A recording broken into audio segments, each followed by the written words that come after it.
बच्चों, कक्षा 11 के प्रैक्टिकल सेक्शन में आज हम बात करेंगे स्क्रू गेज की सहायता से किसी तार का व्यास कैसे ज्ञात करते हैं। इसके लिए उद्देश्य होता है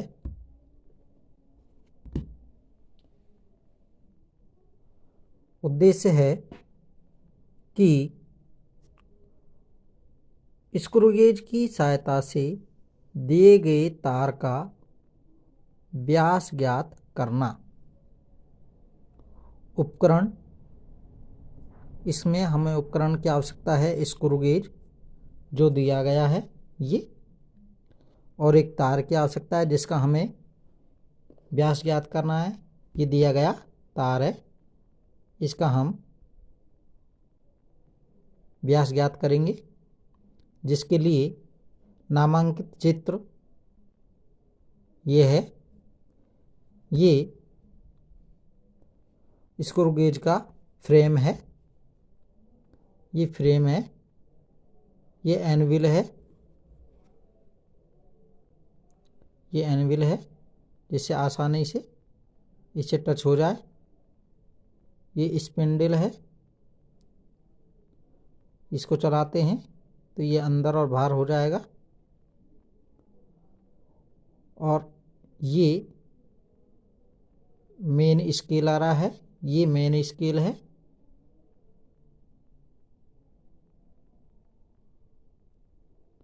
ये मेन स्केल है और इसको मैं जो घुमा रहा हूँ ये वृत्ताकार पैमाना है, ये वृत्ताकार पैमाना है। और ये रेटसेट है।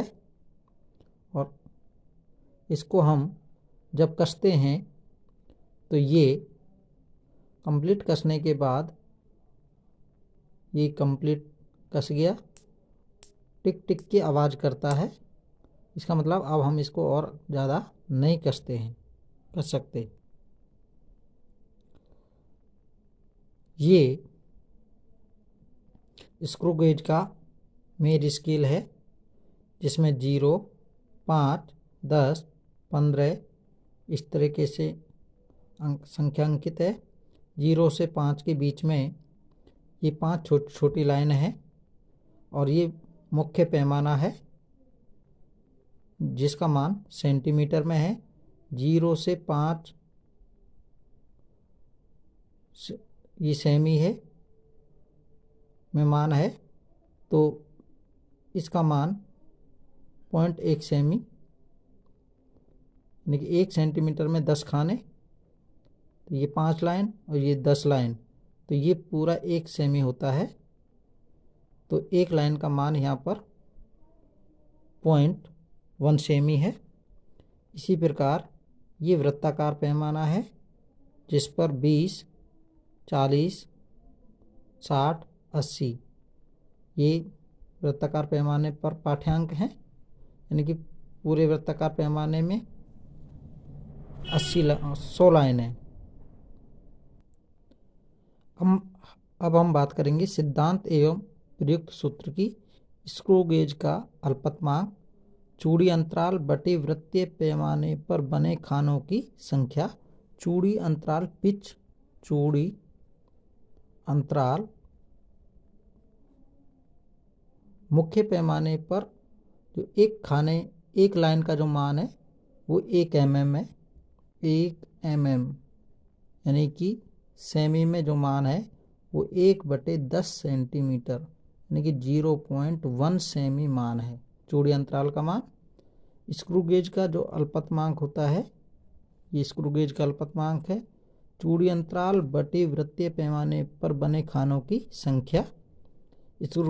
स्क्रू गेज का अल्पतमांक है 1 mm बटे 100 बराबर 1/10 cm बटे 100 बराबर 1/1000 cm बराबर 0.001 सेमी। अतः स्क्रू गेज का अल्पतमांक आया 0.001 सेमी। स्क्रू गेज द्वारा लिया गया कुल पाठ्यांक या माप बराबर होगा मुख्य पैमाने, यानी कि ये मुख्य पैमाना इसका पाठ्यांक प्लस वृत्तीय पैमाने का जो पाठ्यांक है, दोनों को जोड़ देंगे तो वो स्क्रू गेज का हमारा कुल पाठ्यांक आ जाएगा। मुख्य पैमाने का पाठ्यांक प्लस वृत्तीय पैमाने का वह खाना जो रेफरेंस लाइन के सीध में है, यानी कि जब हम इसको कसेंगे, अभी रीडिंग निकाल के बताएंगे, इसको कसेंगे तो यहाँ पर जो लाइन है वो सीध में आएगी, तो वही रेफरेंस लाइन की संख्या हमें यहाँ लिखनी है। इनटू स्क्रू गेज का अल्पतमांक से उसको मल्टीप्लाई करके हम वृत्तीय पैमाने का पाठ्यांक निकाल सकते हैं। और माइनस चिन्ह सहित शून्यांक त्रुटि। शून्यांक त्रुटि का मतलब ये होता है कि जब हम इसको कसते हैं तो कसने पर यदि यह शून्य पर अंकित हो जाए, कहने का मतलब यह है कि इस जब ये कट कट की आवाज़ है तो यहाँ अब हम देख रहे हैं कि ये जो शून्य अंक है, ये शून्य की लाइन और इसकी जो लाइन है ये एक समान है। इसका मतलब यहाँ पर हमारी शून्यांक त्रुटि 0 है। यदि ये आगे की ओर बढ़ जाए या ये पीछे की ओर है तब वो शून्यांक त्रुटि उतने ही खाने हम घटा देंगे।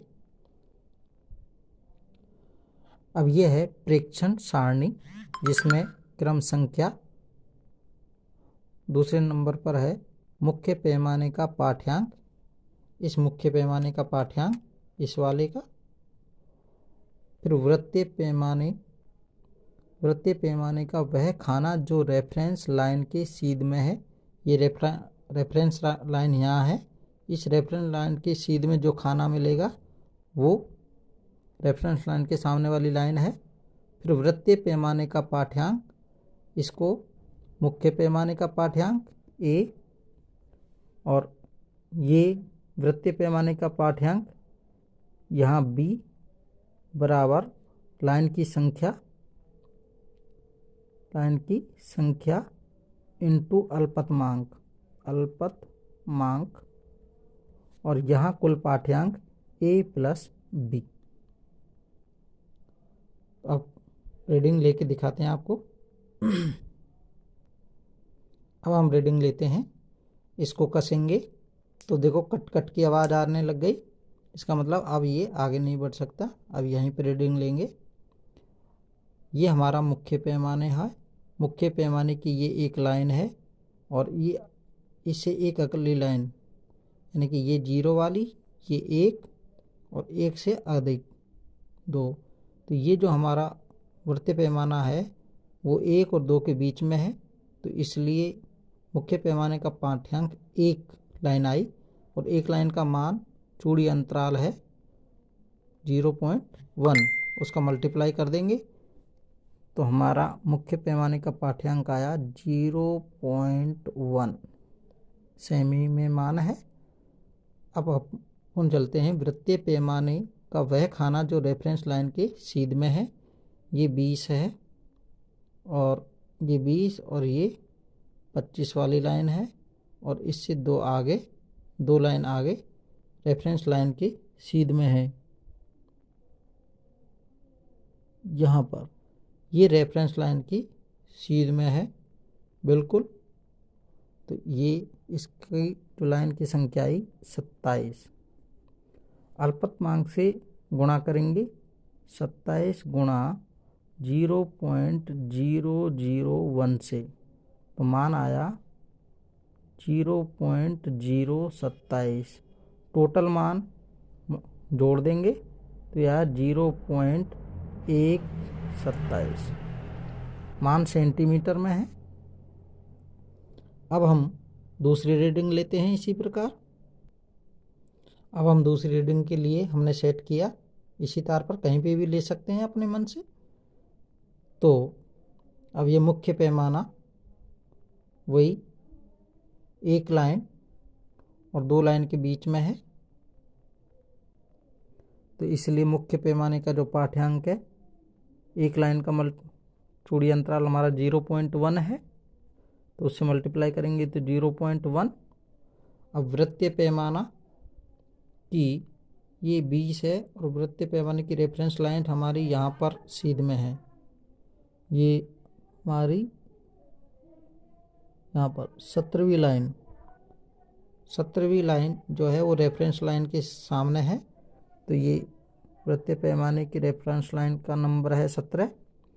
अल्पतमांक से मल्टीप्लाई करेंगे इंटू 0.001 बराबर 0.017 और 0.117 सेंटीमीटर में माना जाएगा। इसी प्रकार हम तीसरी रीडिंग इसको यहाँ से लेके बीच में कहीं पर भी, फिर ये तीसरी रीडिंग। मुख्य पैमाने का पाठ्यांक 1 लाइन है तो 0.1 नोट किया, और वृत्तीय पैमाने की रेफरेंस लाइन के सामने 21वीं लाइन है। यहाँ पर 21वीं लाइन रेफरेंस लाइन के सीधे सामने है, तो ये हो जाएगा 21। ये अल्पतमांक से मल्टीप्लाई करेंगे 21 इंटू 0.001 0.021 और दोनों को जोड़ देंगे 0.121 सेंटीमीटर में मान है। इसी प्रकार हम चौथी, पांचवी, छठी रीडिंग लेंगे। इसी प्रकार रीडिंग लेते हुए छठी रीडिंग, एक मुख्य पैमाने का पाठ्यांक 1 ही लाइन है तो 0.1, एक लाइन का मान 0.1 है। 2 लाइन होती तो 0.2, 3 लाइन होती तो 0.3, क्योंकि चूड़ी अंतराल 0.1 सेमी है तो मल्टीप्लाई करते चलेंगे एक लाइन का भाग। फिर यहाँ रेफरेंस लाइन 21 है के सामने जो वृत्तीय पैमाने का वह खाना जो रेफरेंस लाइन के सामने है, और 21 इंटू 0.001 अल्पतमांक से मल्टीप्लाई करेंगे तो 0.021 और इस मान को और मुख्य पैमाने के मान को जोड़ देंगे तो ये हमारा कुल पाठ्यांक आ जाएगा 0.121। इस प्रकार ये हम स्क्रू गेज की सहायता से 6 रीडिंग ले लेंगे। 5 भी आप ले सकते हो, अब मैंने आपको 6 रीडिंग लेके बताया है। इस प्रकार अब हम चलते हैं गणना में। ये गणना वाला पोर्शन है। गणना में तार के व्यास का मध्यमान D1 plus D2 plus D3 plus D4 plus D5 plus D6, ये D के मान है। D1 D2 D3 D4 D5 और D6 सब मानों को रख देंगे। D बराबर 0.127 plus 0.117 plus 0.121 plus 0.123 plus 0.129 plus 0.121 बटे 6। तो D बराबर जोड़ेंगे, इसको जोड़ेंगे तो ये आएगा 0.738 बटे 6 भाग देंगे तो 0.123 सेमी।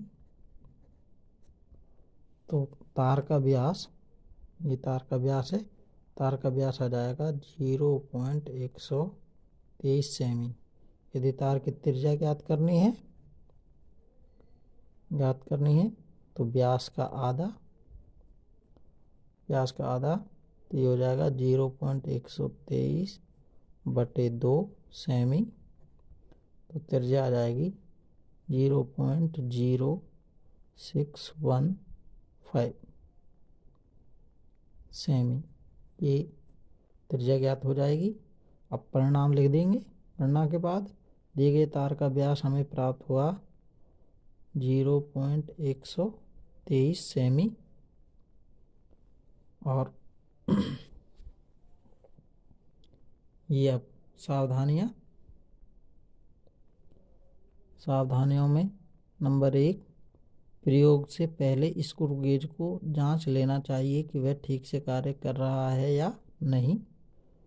दूसरी सावधानी, वृत्तीय पैमाने का पाठ्यांक और शून्यांक त्रुटि सावधानी पूर्वक परिकलित कर नोट कर लेना चाहिए। यदि कोई शून्यांक त्रुटि है तो उसको कैलकुलेट कर लेंगे। नंबर 3, तार को दोनों स्टैंड के मध्य कसकर पकड़ना चाहिए। ये इसको इन दोनों के मध्य कसकर पकड़ना चाहिए। और नंबर 4, तार को कसने के लिए रैचेट का प्रयोग करना चाहिए। यानी कि इसको तार को कसेंगे तो ये रैचेट है, इसको कसेंगे, इसको पकड़कर कसेंगे। तो ये थी सावधानियाँ और ये हमारा पूरा प्रैक्टिकल कंप्लीट हुआ। कक्षा 11 का स्क्रू गेज का प्रैक्टिकल है। धन्यवाद। और अपनी राय हमारे कमेंट बॉक्स में ज़रूर लिखें कि आपको ये वीडियो कैसा लगा, और हमारे YouTube चैनल को सब्सक्राइब ज़रूर करें। धन्यवाद।